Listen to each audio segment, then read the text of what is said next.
Hey everybody, we are teaching Vermillion, and this time we're going to look at a cool feature called Paint by Numbers. And just like it sounds, it's going to give you a bunch of outlines and let you paint it in based on the colors to make the picture. Now you can use any picture you want. We have other videos talking about importing your own reference pictures and which folders to put them in and that type of thing. We're using a PC and Steam in this case, so we just need to put our pictures in the folder called Vermillion Reference Pictures, which is probably already in your pictures folder. But once you dump pictures in there, they'll become available for paint by numbers. Now, when you start a new paint by numbers, it is going to replace whatever canvas you're working on. It will create a new canvas. It will also save it automatically amongst your pictures. So it will be there for you to paint with next time, right ready to go. So what I'm going to do is I'm going to switch to headset view so we can look at the control panel and how to find paint by numbers. And then we'll play around with it a little bit. So brace yourself, we're about to go to headset view. Here we go. Okay, so here we are in Vermillion, and what we want to do is switch to a picture. So we're going to go to our browser, and we're going to go to our files, reference files. Now, as you can see, if you're using Windows PC, it'll just make a folder in your pictures folder to put things in. So I've put a bunch of pictures in here, for example, our handsome author here, and we can actually use this control down here, paint by numbers. This panel will turn this picture into a paint by numbers down in the corner right here on your reference files. So if I grab another picture, I can then turn it into a paint by numbers. Now these details, how many colors to paint with, you can see is a variable slider. And so is level of detail. Not as many options, but it's still a variable slider. Stop that. It's still a variable slider. So I'm going to have a medium level of detail, a lot of colors, create the whole new canvas. Eventually. Yes. And now it actually creates a new canvas based on that picture. There we go. So we've got our reference picture broken into this many colors over your canvas. You can't resize it. It is going to cover your whole canvas. Now with these outlines, you'll notice you have numbers on the colors of your palette. If you want to see just that color, I like that hot pink, just the hot pink, please.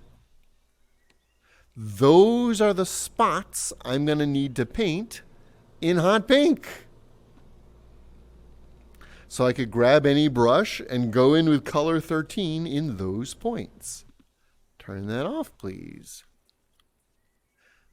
So ideally, you will fill in all of your colors, color by color, building up this as your image.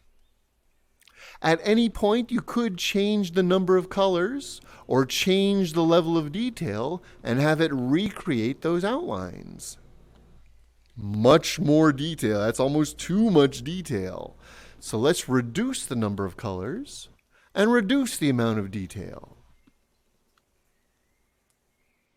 Very few colors, just 6. But that's going to be a lot easier for me to paint.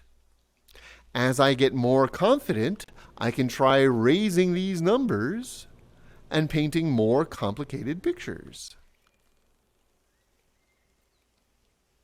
And to make it easier, I can isolate one color at a time. Only the green parts. Only the green parts. Now, when you do go in with color, let's say we get, this is color 2, color 2, color 2. Now, if you're a little bit sloppy, you'll notice right now I'm painting right over those lines.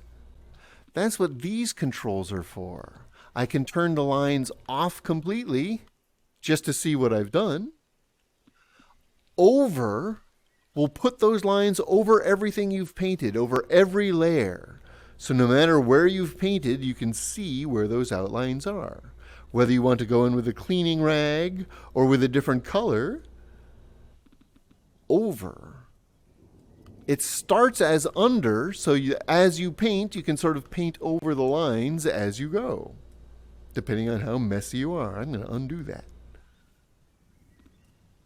So all of these controls working together to allow you to experiment and learn how to paint and see where these colors go and how they get used.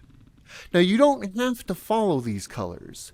If you want, now that I've got my paint by numbers, let's put all the outlines back. I'm going to make this simple. We're going to have 10 colors on a low level of detail. But now I'm actually going to grab a whole different palette. So I still have the outlines, but now I can go in with entirely different colors to paint it the way I want. Experiment, try different things. If you look in your list of paintings, you should have your new paint by numbers as a painting already saved.